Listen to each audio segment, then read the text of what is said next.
If you guys don't quit it, I'm gonna miss my massage. Come on, guys.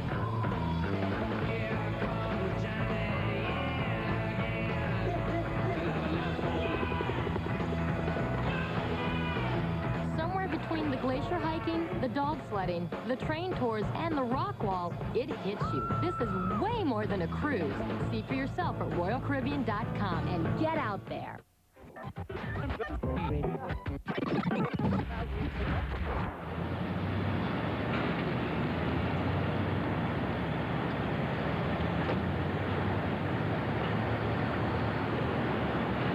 Beautiful view of Roy Thompson Hall on this sunny day. Let's take a look at the record book for August 27th, at least partly sunny day. Today's high was 25 degrees Celsius, the record high 35 in 1953. Our overnight low will be 13 degrees Celsius, a record low 4 set back in 1870. Now let's leave Thompson Hall and go to the eyes of Toronto and take a look at the present conditions from the 43rd floor of the Sheraton Centre. Present temperature is the high for the day, 25. The winds are from the west at 24 kilometers an hour, and they're kind of gusty, too. Relative humidity is 44%, and the pollution count is sitting at 6. Now, the nearshore marine forecast, the winds are from the west, southwest at 10 to 20 knots. And as we go up to the satellite map right now, we can take a look at a couple of interesting features that will be influencing us for the next day or so. Essentially, the low-pressure area that gave us difficulty yesterday has moved well off to the east. And we've got a couple of highs that are moving in on us. The high to the bottom of the screen kept things mostly clear this afternoon, and the high at the top of the screen is going to keep things clear for the next day or so. So let's go to the Southern Ontario graphics and take a close-up look at Southern Ontario for tonight. And we see that things are going to be mostly clear, just the odd cloud here and there. A good night for the concert this evening. And tomorrow morning, conditions will pretty well continue that way, just a few clouds here and there, and that's the way it's going to be throughout the day. A mostly sunny day. Our high, it looks like it'll be 25, what it was today, and that's 77 degrees on the Fahrenheit scale. For Thursday, also 25 and partly sunny day. Friday and Saturday, wouldn't you know it, the first time I have a couple of days off, looks like it's going to be showers in both days and in the low 20s, which is also the low 70s in the Fahrenheit side of things. But at least Sunday looks good, partly sunny, and a high of 20 degrees. So let's do a recap, and we see that our evening low tonight will be 13 degrees. A wake-up temperature tomorrow morning of 16, and then during the day we're going to be going up to a high of 25 degrees Celsius or 77 Fahrenheit. Looks like it's going to be a mostly sunny day. That's City Pulse weather. Gord, back to you. Thank you, David. We move along to entertainment now, and Jeannie Becker is here with some words on the boss's second concert. That's right. Because last night's Springsteen concert was the talk of the town today, I thought it would be interesting to meet the man behind Bruce, literally.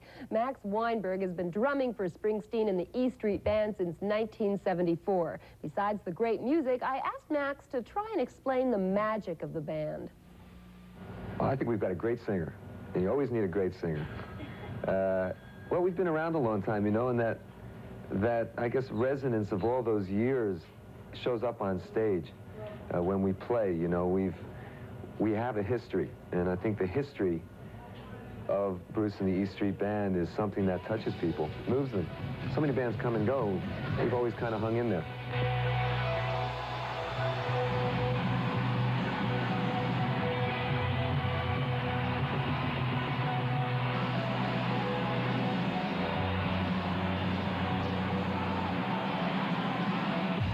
What does it feel like for you to be really putting across that message of Americanism in your music? Or do you feel, you know, that you do that? Do you feel that one of the strengths of what you're doing out there?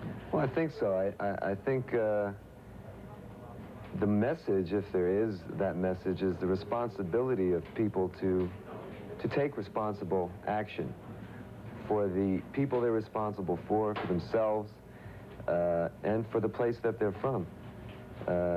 This is what I get out of it. You know, one of the things Bruce has said on stage that really has affected me is where he says that nobody wins unless everybody wins, and that people should try to find and not lose the best of themselves. You know, and I try to take that to heart, and I think that's a real important thing.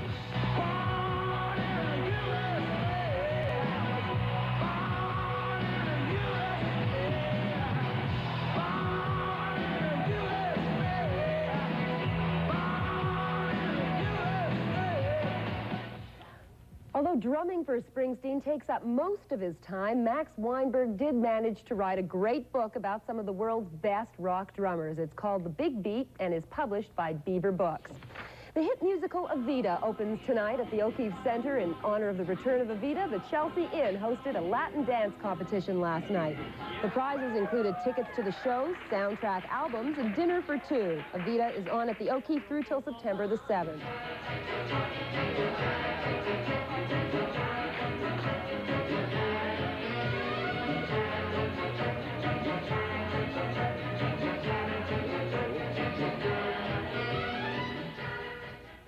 John Burgess has been out and about once again, this time having lunch with one of Toronto's truly stylish ladies. It happened at Simpson's Arcadian Court. Barbara Kingstone, here next to our very own Deanie Petty, was lunched by 30 friends. She's just been named Simpson's fashion director, and here's what some had to say about her. Barbara Kingstone, the one with the short one. You mean Barbara, darling? Well, Barbara, I didn't know Barbara had this many friends. In fact, I didn't know that Barbara Neither had did she. friends. Yeah. Barbara Kingstone is a big part of the City Line show, as you know. She is, darling, the word in fashion. When anyone in the city needs to know anything about anything, darling, they always go to Barbara. So, of course, she's become indispensable. And the only concern I had about coming today was, am I overdressed or underdressed to be with Barbara Kingstone? What do you think? I have no opinion. She's a very dynamic, creative person she made a new meaning of the word flair. She really has it. She's got a style of her own, and I think she's going to do wonders down here in merchandising and all that stuff at Simpson. She's also a great friend, a good lady. The lunch throng included writer and consultant Edie Frankel, artist Pachter, photo book creator Lorraine Monk, publicist Gino Empri and Chrissy Raymond, City Line producer, where Barbara Kingstone has been a regular fashion commentator, was there. And so was Betty Bradley, editor of You magazine, and psychiatrist Janusz Stuksta and art supporter Bluma Appel. The guest of honor's husband, Dr. Eddie Kingstone, is head of the Department of Psychiatry at McMaster University.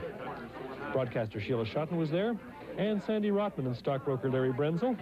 Bay Street whiz kids Nancy Sampson and David Birkinshaw all joined in the celebration of Barbara's new position as fashion director of Simpsons.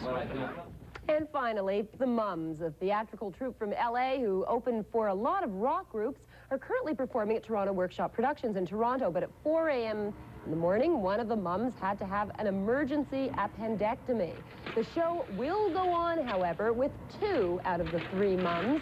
If anyone is truly unhappy with the show, they can get a refund.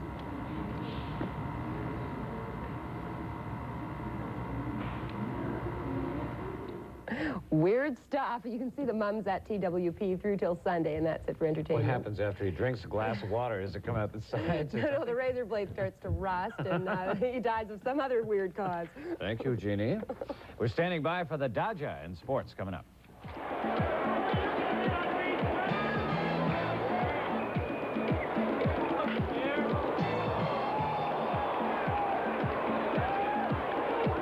I think the most valuable player for the Jays is? Well, I think it's George Bell, because he's having a great year. I got to say Lloyd Mosby, because he's quick. He's really quick. I think Tom Henke's the Jays' most valuable player. Anybody who can only let one run in with just after having a wisdom tooth out is a great pitcher. Tony Fernandez is an all-around good player. Well, right now, I think Jesse Barfield is. He's consistent, and the way he's hitting home runs, it's something to watch.